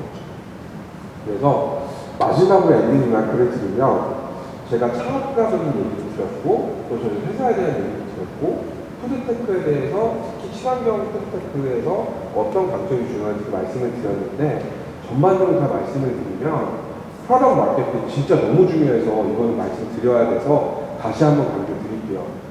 제품을 싸매고 되지 마시고 꼭 시장에 내보세요. 가족들한테 내보세요. 친구들한테 내보세요. 반응을 들어보시고 과감하게 이게 아니다 싶으면 저는 좀 다시 한번 사업을 생각하는 필요가 있지 않나 객관적으로. 왜냐하면 제프 베조스라고 아마존 CEO가 그런 말을 했었어요. 워크라이프 밸런스가 있어도 되게 불행한 사람들이 많다. 일을 안 해도 워라밸이 없는 사람이 있다. 일과 삶의 하모니가 중요한 거지 절대적인 시간이 중요하지 않다는 말을 했었거든요. 그 말이 있듯이 이 제품을 가지고 계속 싸매고 있지 말고 시장에 대한 할머니를 한번 보셨으면 좋겠다라는 얘기를 드리고 싶고 투자는 되게 재밌는데 여기 NC5라는 그 엑셀러레이터 하시는 이제 분도 오셨는데 아마 동의하실 거예요. 투자를 볼 때 IR 자료라는 걸 되게 많이 하거든요. IR 앞자가 Investor Relations예요. 여기 보면은 Investor Relations인데 결국 마지막에 붙은 부분이 뭐예요? Relationship이잖아요. 결국 투자를 사람이 하는 거예요. 그래서 굉장히 중요한 거는 수치적으로도 백업이 돼야 되고 사업 모델적으로 백업이 돼야 되지만 특히 초기에는 이 관계라는 게 중요해요. 왜냐하면 신사학들이 가장 중요하게 보는 건 이 팀이 다른 투자 신사학들이랑 어떻게 커뮤니케이션을 하고 이 대표가 정말 스타성이 있는지를 많이 검증을 하는 부분이거든요. 그래서 결과론적으로는 투자자가 투자를 하면서 보는 것도 이 스타트업과의 관계를 만들어가는 부분이기 때문에 단순하게 내 IR이 기깔이 나고 내가 투자 매출 어마무시하게 벌고 있다고 해서 좋은 투자자는 절대 들어가지 않아요. 좋은 투자자는 스타트업 투자하는 대상 기업과 내 투자 회사 간의 시너지를 보고 투자를 해요. 그래서 그거를 꼭 고민을 해봐 주시고 단순하게 내 사업이 너무 기깔나고 내 어깨에 소위 말하면 뭐라 했죠? 한국말로 뽕이 차는 그런 경우는 좀 없었으면 좋겠다. 왜냐하면 굉장히 많은 대학생 창업자들이 어깨에 뽕이 차요. 정부 지원금으로 예창패나 뭐 청년사관 같은 한 2억 정도 땡기죠. 그리고 대부분의 이제 서울에 있는 이제 기술 지주에서 한 3에서 5억 정도 투자해주죠. 어깨뽕 많이 올라와서 대학교 졸업하자마자 5억 정도 되는 돈을 가지고 사업을 한다라고 했을 때. 근데 그런 친구들이 왜 자꾸 성공을 못할까요? 가장 큰 이유는 투자자와의 관계를 잘 이루지 못하고 이 투자자의 관계에서 볼 때는 불신과 어려움이 굉장히 커요. 왜냐하면 투자자들은 투자를 했을 때 시너지를 보고 결과론적으로 투자해서 돈을 벌어야 되기 때문에 이 투자한 회사가 성장을 해서 상장을 하거나 아니면 다른 기업에 팔리거나 해야 되는데 그게 안 보인다는 거죠. 관계적으로 나하고도 어려운데 이 회사가 과연 성장할 수 있을까? 그래서 그런 부분들 좀 같이 좀 봤으면 좋겠다. 물론 이것 때문에 투자되지는 않아요. 다시 한번 말씀드리지만 좋은 숫자, 좋은 컨텐츠, 관계 이 세 가지가 걸렸을 때 좋은 투자가 된다라고 말씀드릴 수 있을 것 같고요. 그리고 항상 아까 말씀드렸지만 빅픽처를 그렸으면 좋겠어요. 저희가 사업을 하다 보면 저도 인정을 하거든요. 밖에서 봤을 때 너무나도 작은 일이 우리 안에서 봤을 때 너무나 큰 일들이 많아요. 근데 그런 일들에 연연하다 보면 대표로서 그 색깔을 잃어버려요. 우리가 가고자 하는 큰 방향성을 가지고 움직여야 되는데 이거 하나에 급급해서 시야가 좁아지는 경우가 있기 때문에 항상 차업을 준비를 하시거나 지금 차업을 하고 운영하실 때는 한 발짝 뒤로 물러서서 큰 그림을 다시 한번 볼 필요가 있다라는 말씀을 좀 드리고 싶고요. 그리고 요것도 좀 중요한데 포브너 커밋먼트라고 해서 우리가 비전하고 미션을 가지고 있을 때는 굉장히 좀 욕심을 많이 부리고 굉장히 스터번해야 돼요. 그러니까 흔들리지 않아야 되는 부분도 필요한데 근데 어쩔 때는 저희가 좀 플렉서블하게 유연성이 있어야 되거든요. 근데 창업가로서는 언제 그렇게 행동을 해야 될지 좀 몰라야 돼요. 그래서 소위 말해서 사업 미션과 비전을 할 때는 절대 흔들리면 안 돼요. 왜냐하면 흔들리면 너무 쉽게 무너져 버리거든요. 근데 이 비전과 미션을 달성하는 과정에서 저희 친구들이나 회사의 코파운더나 직원들이 주는 그런 정보들에 대해서는 내가 처음에 가졌던 가설들이 틀린 경우가 되게 많거든요. 그래서 그것 때문에 유연하게 이런 것들을 받아들여야 되는데 대부분의 창업가들이 사실 저도 이제 옛날에 심사를 하거나 투자 신장일 때 좀 물어보면 대표님 이 사업 뭐 어때요? 그럼 막 화를 내는 거예요. 네가 뭐라는데? 근데 사실은 저는 진짜 물어보고 관심이 있고 투자를 하고 싶고 또 도와주고 싶으니까 물어보는 건데 이 사람은 뭐야? 네가 날 무시해? 약간 연구원들 출신이 좀 그런 부분이 좀 있으세요. 그래가지고 좀 이런 것들은 저희가 좀 피해야 될 창업가 자산이지 않을까. 우리가 100% 맞는 경우는 없다라는 거는 좀 가정을 했으면 좋겠고요. 그리고 마지막으로 창업하는 분들한테 꼭 하고 싶은 말씀. 저도 많이 들었고 제가 투자를 보면서 스틱벤처스라고 우리나라에서 가장 오래되고 전통이 있는 브리시 하우스에 가서 들었던 질문인데 다른 하우스들은 이렇게 대놓고 들어온 적이 없었어요. 그래서 그러시더라고요. 민대표 잘 들었고 관심 있고 네가 이 질문에 한번 대답을 좀 해보면 내가 진지하게 투자를 보러 갈게. 뭐였냐면 민대표 왜 민대표 네가 우리나라에서 이 사업을 제일 잘할 수 있어? 라고 물어봤거든요. 소위 말해서 why must you? 근데 그 상무님께서 질문했던 의도는 그런 게 아니었어요. 뭐 내 배경이 좋고 뭐 내가 식품에 있었고 막 뭔가를 했고 막 그런 이런 게 아니라 그냥 단순하게 열정 하나만 있어도 된다라는 거거든요. 저도 그랬고요. 저는 아마 우리나라에서 가장 푸드업사이클 중에 패션을 가지고 열정이 있는 사람일 거예요. 그래서 이 사업이 아무리 힘들어도 나는 이 사업을 끌고 나갈 자신이 있고 내 꿈을 꼭 실현시키겠다라는 그런 말씀을 드렸는데 그냥 그거 하나가 제일 중요하다고 생각하시더라고요. 그래서 여러분들이 물론 사람들을 만나고 내 사업을 구상할 때 내가 가지고 있는 이런 기존의 백데이터나 논리지나 그런 스펙이 중요할 수도 있겠지만 어쩔 때는 열정 하나만 끝날 수도 있거든요.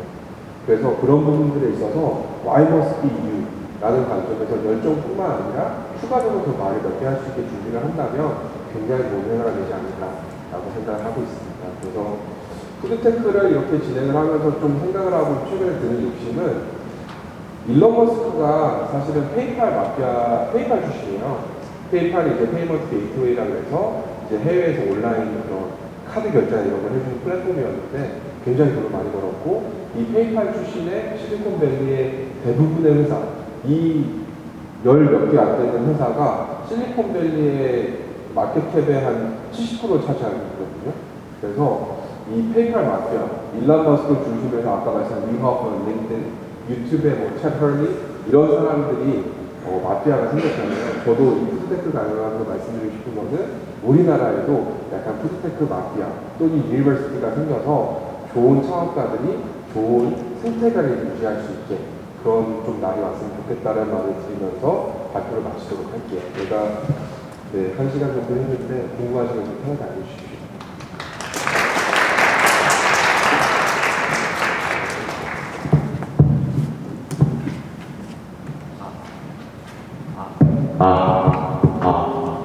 대표님 그 멋진 강연 너무 감사드리고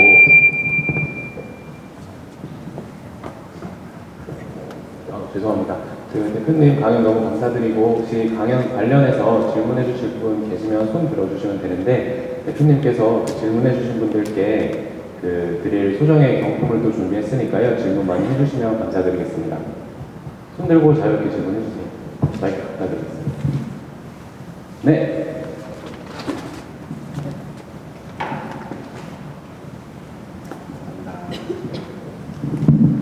좋은 강연 너무 감사합니다. 제가 여쭤보고 싶은 거는 다른 직업을 가지셨다가 지금 다른 이제 방향으로 계속 잘 하고 계신 것 같은데 제가 느꼈을 때 되게 짧은 시간에 한 분야에 되게 전문가가 되신 것 같아요. 그래서 그 짧은 시간에 가장 그 짧은 시간에 성공을 하셨을 수 있었던 되게 뭐라 하지? 그런 큰 힘이라고 해야 될까? 어떤 도움이 있었을까요? 사실은 그게 아까 마지막에 말씀드린 패션인 것 같아요. 진짜 제가 에페리 업계를 너무 좋아해서 이 산업이 사실 손가락질을 많이 받는 산업이기도 하잖아요.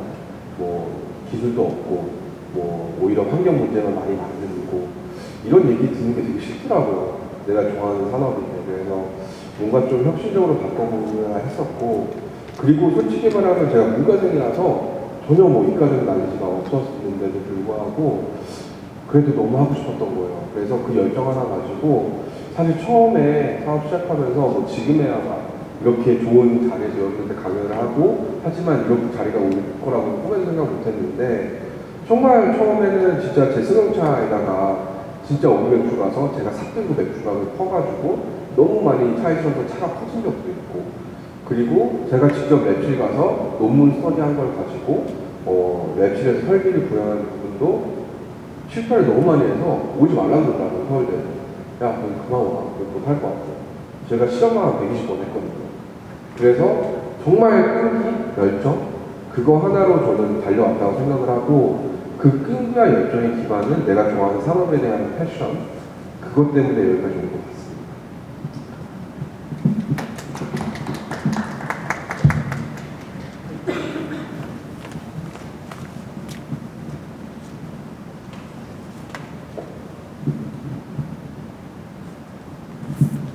네.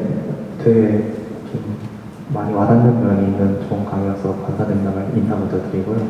첫째 질문으로는 이제 사전 질문에 같은 내용을 드리긴 했었는데, 그래도 이제 이 사업을 하시기 직전에 어떤 다른 창업도 몇 번 하시고 엑시트도 몇 번 하신 걸로 기억을 해서요. 그래서 뭐 기술적인 어떤 아이템을 어떻게 디벨롭하고 어떤 식으로 엑시트를 할 수 있는지 그런 종류의 조언을 첫째로 구하고 싶고요. 왜냐면 저는 사실 백그라운드가 엔지니어링, 사이언티스트 쪽이다 보니까 약간 경영이라든지 그런 매니지먼트에 어려움이 있어서 그걸 여쭤보고 싶었고, 둘째로는 정말 사소한 질문이긴 한데 오늘 뭐 시리얼이든지 초코든지 뭐 쫀디기 이런 상품 말고 예전에 에너지바를 직접 만드셔서 판매하신 적이 있잖아요. 그게 되게 반응도 좋았고 그랬던 걸로 기억을 하는데 요즘 그런 B2C 사업을 안 하시는 거에 어떤 비즈니스적인 이유가 있으신 건지 그런 것도 한번 지혜를 여쭙고 싶습니다. 좋은 질문 너무 감사드립니다. 그래서 사실 오히려 아마 제가 반대되는 고민을 가지고 계신 것 같아요. 저는 이제 문과생 출신이 창업을 했을 때 기술 창업가로서 어떤 메리트가 있을지에 대한 고민을 했었던 거고, 사실은 이 기술이라는 게 정말 코어 엘레멘트라고 저는 생각을 하고 있거든요. 특히 사업을 가져가게 있어서 푸드테크 안에서는 제조업을 끼고 있거나 아니면 관련된 그런 유사 사업에서는 기술 진입 장벽은 무조건 필요하다고 생각을 하고 있습니다. 그래서 기술이 할 수 있는 건 크게 세 가지인 것 같아요. 첫 번째는 당연하게 기술 진입 장벽이 있어야 될 것이고 그게 세워지는 부분이 굉장히 중요할 것 같고, 그리고 두 번째는 이 기술로 인해서 기업 가치가 굉장히 높게 올라갈 수가 있어요. 그게 상용화될 수 있는 기술이고 실제로 먹힐 수 있는 기술이라고 한다면, 그리고 세 번째는 이 기술을 가지고 새로운 가치를 창출할 수 있게 된다면 정말 저는 좋은 기술이라고 생각을 하거든요. 그게 사실 저희 리얼베스트 기술도 보면은 엄청나게 막 새로운 기술은 아니에요. 저희가 특허를 많이 가지고 있지만 오히려 기존에 있는 기술을 좀 더 효율성 있게 상용화가 더 잘 되게 좀 더 시장에 맞게 구현한 부분이 있어서 사실 기술 기반의 창업을 하시는 분들한테 꼭 말씀드리고 싶은 부분은 시장에 대해서 소위 말해서 속된 말을 먹힐 수 있냐.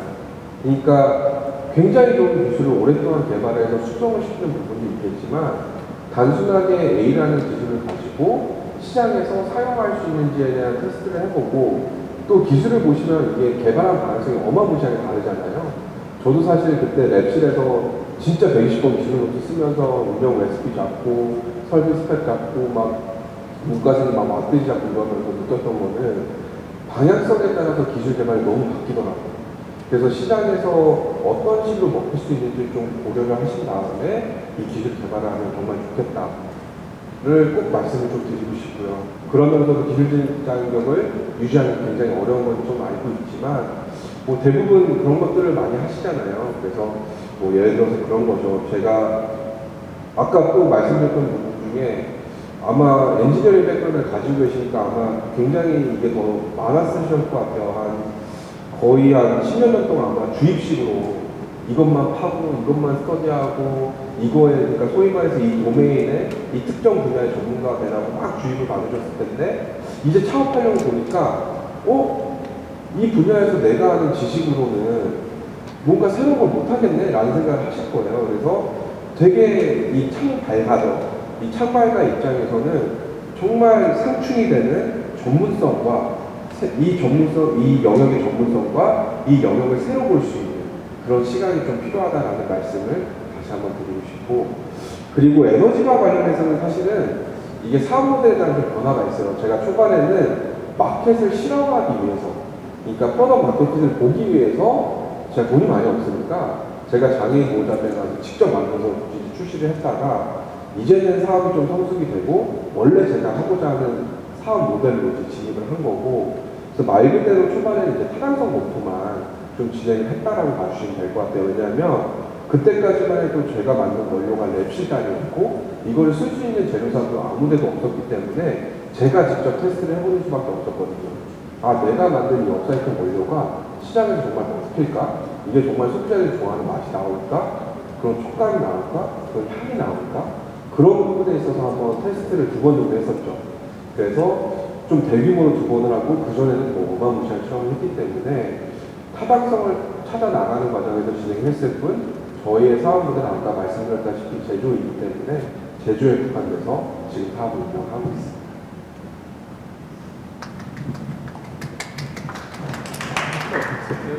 다음 질문 받겠습니다.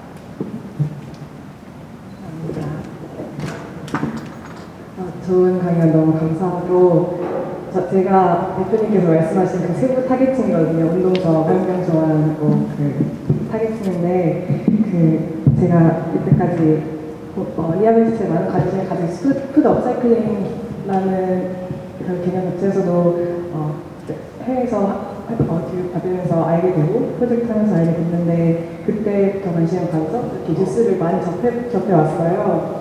근데 파트너사를 유치하실 때 보통 지금 베트남이라든지 말레이시아, 미국 쪽으로 생각을 하신다고 하셨는데 제가 생각했을 때는 유럽 시장 쪽이 더 소비자층을 확보하는데 조금 더 용이하지 않나라는 생각을 했었거든요.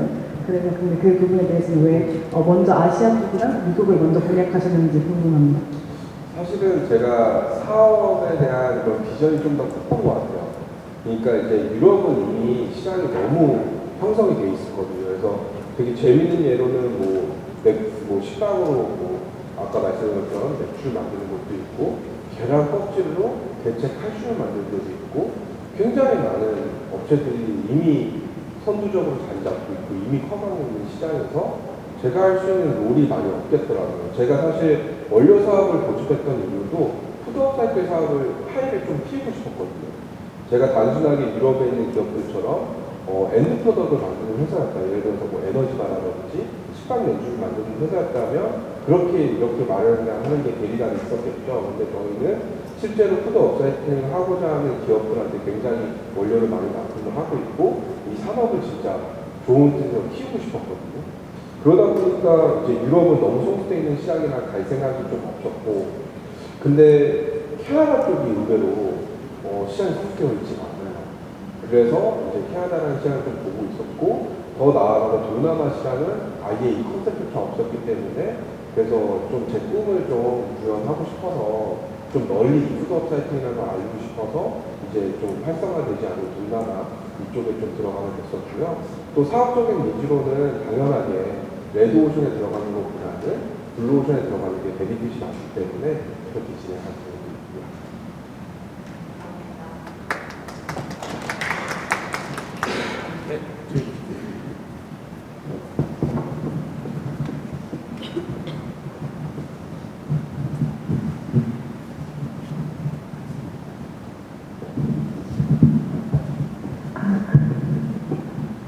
오늘 좋은 강의 너무 감사합니다. 저 또한 식품 산업에 창업을 한 사람으로서 굉장히 실패와 좌절을 했는데 대표님의 성공 사례를 보면서 많은 걸 느낄 수 있었습니다. 제가 강의를 들으면서 조금 뜨끔한 부분이 있어서 여기에 대해서 좀 배워보자 질문을 드리는데요. 아까 이제 20대 대학교를 다 졸업하고 창업한 분들이 어깨에 뽕이 차서 이제 그 투자자나 그런 파트너들과의 관계에서 조금 미숙하다고 하셨는데요. 아마 저의 과거를 보는 것 같아서 뜨끔했던 것 같습니다. 혹시 이 부분에 있어서 대표님께서는 이제 백그라운드도 이제 드시고 커리어도 탄탄한 상태에서 창업을 하셨기 때문에 투자자들과의 관계에 있어서 굉장히 좀 원만했을 거라 생각하는데 그런 이제 20대 창업자들의 좀 하고 싶은 조언이라든지 좀 그런 디렉션이 있을지 좀 여쭙고 싶습니다. 제가 이제 주말이고 어제 좀 잠 많이 못 잤더니 이게 언어가 고급스럽게 안 나오더라고요. 그래서 너무 죄송하고, 근데 이제 좀 잠은 좀 안 깨셨던 것 같더라고요. 뽕 얘기 나오니까. 근데 좀 재미로 말씀드리는 거고, 실제로 좀 사람을 생각하는 거와 반대로 바이사이드 사람이 창업하는 거 되게 싫어해요. 저기 이제 N15에 저희 이사님도 아마 동의하실 텐데, 제가 처음에 이제 IR 돌 때 다 사와이템 좋다, 막 HGI나 소풍이나 막 다 그랬는데, 결과적으로 이제 딱 1억 페이지가 나오니까, 얘 금융 출신의 컨설턴트네? 바로 네거티브. 왜냐하면 컨설턴트들에 대한 이제 본질적인 그런 부분들이, 야, 제 창업사 아이템 좋아 보이니까 그냥 대충 투자하고 사업하다 적거나 그냥 엑시트 하겠네. 굉장히 적거나 그냥 그러니까 이제 기업 가치를 일부 낮춰서 엑시트를 하겠네. 라는 생각이 많으셔가지고 저는 오히려 힘들었어요. 차라리 저는 대학교 때 그냥 기술 기반으로 해서 진짜 창업가 말고 창업을 했으면 편했을 텐데, 실제로 제가 초기에 갔던 투자사들 중에 제가 거절당한 이유 중에 꽤 많은 비중이 제가 컨설턴트였기 때문이었거든요. 정말 금융 쪽 출신의 컨설턴트 사람이 약간 불문율이야. 그리고 이 바이사이드 쪽에 있는 사람이 셀사이드에서 사업을 하는 건 굉장히 불문율이라 굉장히 어려웠고, 그거를 타개할 수 있는 방법이라는 건 관계였거든요. 정말 많이 찾아갔어요. 투자를 많이 찾아가고 많이 배우고, 뭐 예를 들면 소풍을 예를 들면 저는 소풍에서 너무 투자가 많고 싶었거든요. 그리고 임팩트 사업을 제가 소풍을 통해서 배웠기 때문에 그래서 소풍을 인맥도 없이 그냥 콜드메일을 했어요. 근데 답변 당연히 없었죠. 그래서 소풍이 있는 카우앤덕이라는 그 사무실이 있었거든요. 맨날 거기서 커피를 마셨고, 결과적으로 제가 아는 대표님, 그 한상혁 대표님이시거든요. 그래서 만나서 제가 사정을 했거든요. 대표님 땡이다. 나 대표님하고 꼭 얘기를 하고 싶다. 나는 대표님과 이 사업을 투자를 안 받더라도 내 프로그램을 받고 싶다라고 해서 임팩트 얼트라는 엑셀러레이팅 프로그램을 시작을 했고, 그러면서 보시더라고요. 제가 정말 패션이 있고 끈기가 있고, 거기에서 많이 움직여 주시던 것 같아요. 그래서 대학교 창업자도 되게 마찬가지인 것 같아요. 사실 투자자들이 보는 건 당연히 매력적이고 섹시한 사업 모델, 정말 빵 뜰 수 있는 기업 모델도 있겠지만 사실은 팀을 정말 중요하게 보거든요. 그래서 정말 이 20대의 팀이지만 이 팀이 각 펑션에서 정말 잘할 수 있는지를 보고, 정말 이 팀이 성장을 했을 때 보여주는 비전에 이 친구들이 같이 성장할 수 있는 그 그림만 보여줄 수 있다라고 한다면 저는 괜찮을 것 같아요. 그러니까 어깨에 좀 이렇게 뽕이 좀 차도 사실은 정말 팀이 잘 받쳐줄 수만 있다라고 하면 괜찮거든요. 근데 대부분의 그런 팀이 없기 때문에 그런 팀 세팅이 정말 중요한 것 같고, 그리고 팀 얘기라는 건 좀 이제 두 번째로 어차피 필연적으로 나올 수밖에 없는 게, 그럼 민 대표님 우리가 돈도 없고 초반에 아이디어도 없고 어떻게 팀을 꾸릴 건데요? 라는 관점에서 이제 질문을 진짜 많이 하시는데 정말 아쉽게도 그게 답이 없어요.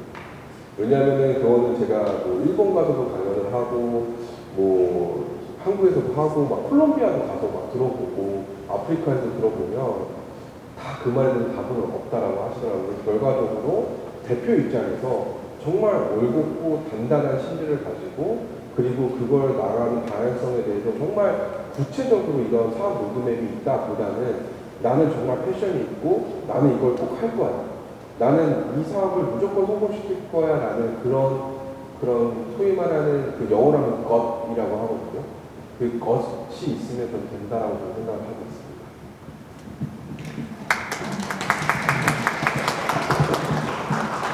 네, 질문 있을까요? 네.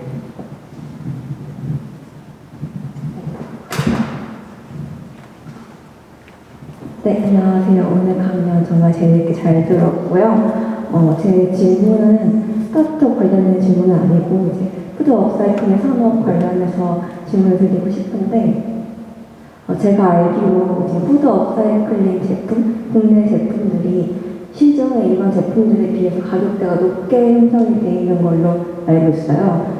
이렇게 가격적으로 불리한데도 불구하고 이 소비자들이 이 업사이클링 제품을 사야 한다? 혹은 살 것이라고 생각하는 이유가 대표님이 생각하시기에 무엇인지 궁금합니다. 좋은 질문 정말 감사드립니다. 그래서 기본적으로 그냥 생태적으로 말씀을 드리면 작은 기업이 대기업보다 비쌀 수밖에 없어요.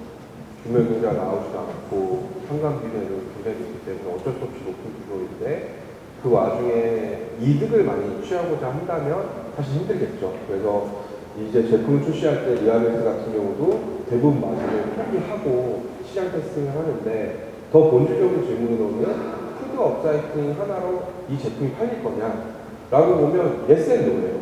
저희가 정말 설정하는 니치 타겟, 특히 가치 소비라는 소비자들은 저희가 정말 좋아하거든요.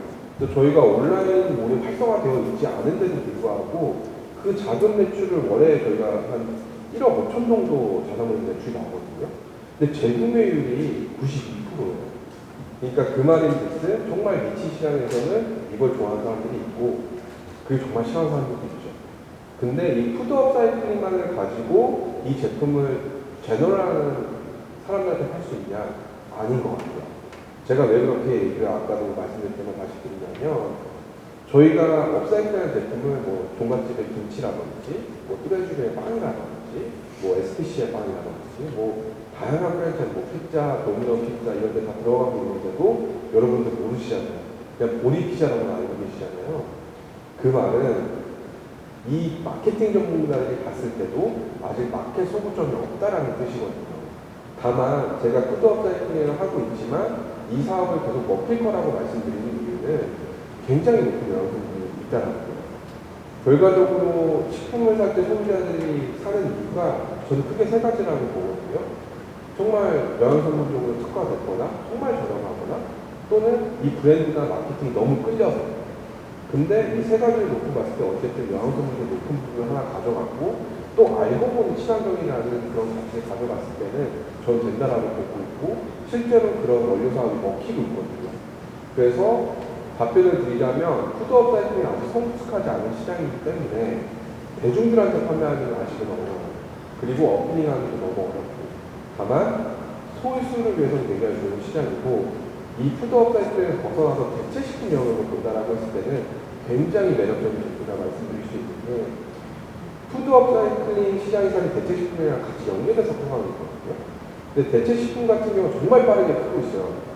왜냐하면 소비자는 내 피부에 느끼거든요. 와, 지구가 너무 덥고 화산이 막 커지고 지금 너무 춥고, 이런 것들의 이슈가 환경 때문이라는 걸 알고 있거든요. 그래서 실제로 대체 식품을 먹는 대부분의 고객들이 약 72%의 고객들이 본인이 비건이나 건강 때문이 아니라 환경 문제 때문에 먹고 있는데, 최근에 대체 음식 뭐죠? 문제 많죠. 난지의 뭐냐, 이게 정말 친환경이야. 배추육이 정말 친환경이야. 이게 맞을까? 라는 고민이 많은 와중에 푸드 업사이클링 제품은 그 친환경 가치가 극대화되는 거거든요. 그래서 지금 당장은 아니더라도 대체 식품이 굉장히 커가는 와중에서 대부분의 유럽 같은 경우는 특히 푸드 업사이클링이 견인하는 그런 대체품 시장을, 그래서 우리나라도 마찬가지로 저는 근 5년 안에는 좀 푸드 업사이클링대로 좀 먹히는 시장이 되지 않을까라고 생각을 하고 있고, 그게 되기 위해서는 사실 이하베스트만은 안 돼요. 다양한 기업들이 필요한 것도 필요하고, 더 나아가서는 민간에서 협력을 해주고 또 정부 차원에서 이걸 장려해줘서 푸드업 사이클 했을 때 뭔가의 인증이 있거나 뭔가의 혜택이 있게 좀 지원이 된다라고 했을 때는 더 빠르게 시장에 통할 거라고 저는 생각을 하고 있습니다. 답변이 되는지 모르겠네요. 감사합니다.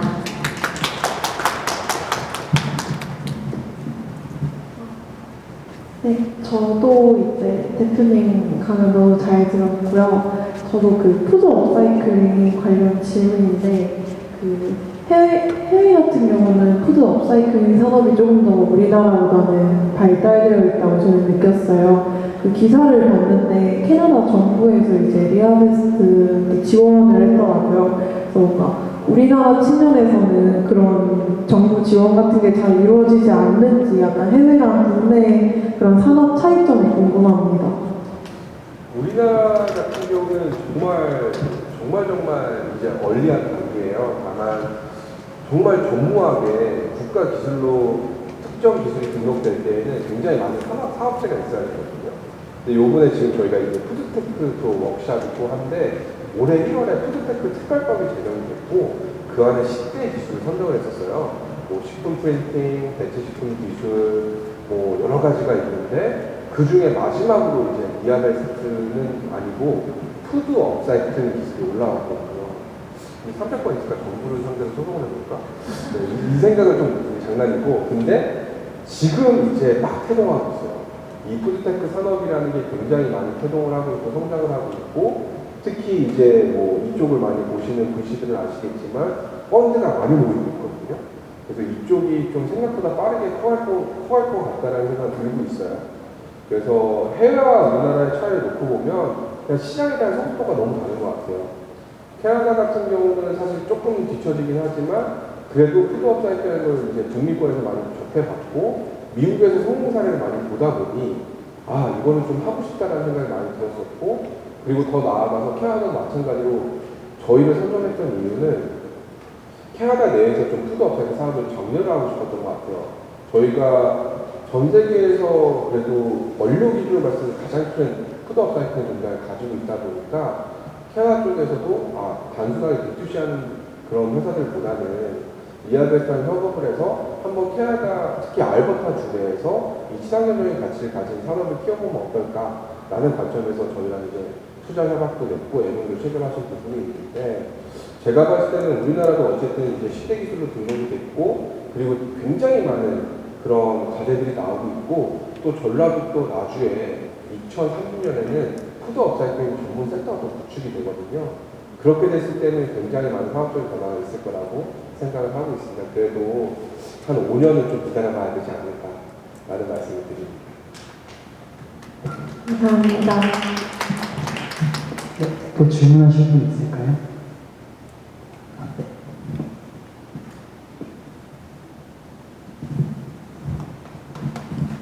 안녕하세요. 오늘 멋진 강연 너무 감사드립니다. 네, 아까 예시로 매실은 이제 영양소 성분이 없어서 더 이상 이제 푸드 업사이클링으로 사용하지 못한다고 말씀해 주셨는데, 요즘 먹는 거 말고도 이제 커피 밥을 이용해서 점토도 많이 활용을 하더라고요. 그런 거에 있어서 이제 최종 부산물로 만들 수 있는 그런 먹는 업사이클 말고도 관심이 많으신지 그거에 대해서 궁금합니다. 진짜 좋은 질문 너무 감사드리고요. 사실은 저희가 이제 원료 회사이다 보니까 그리고 또 제로웨이스트를 되게 원하는 회사에서 당연히 돼야 되고, 근데 공정 중에서 사실 식품용을 못 쓰는 부산들이 좀 많아요.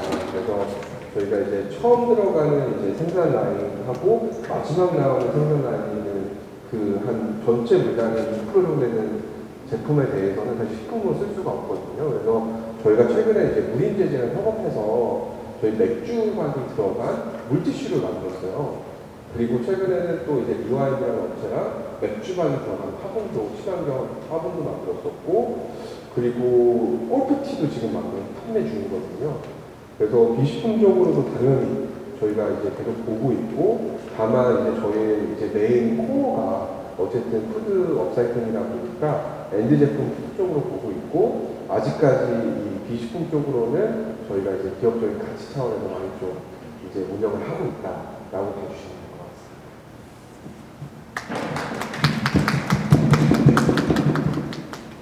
또 질문 있으신 분 있으실까요?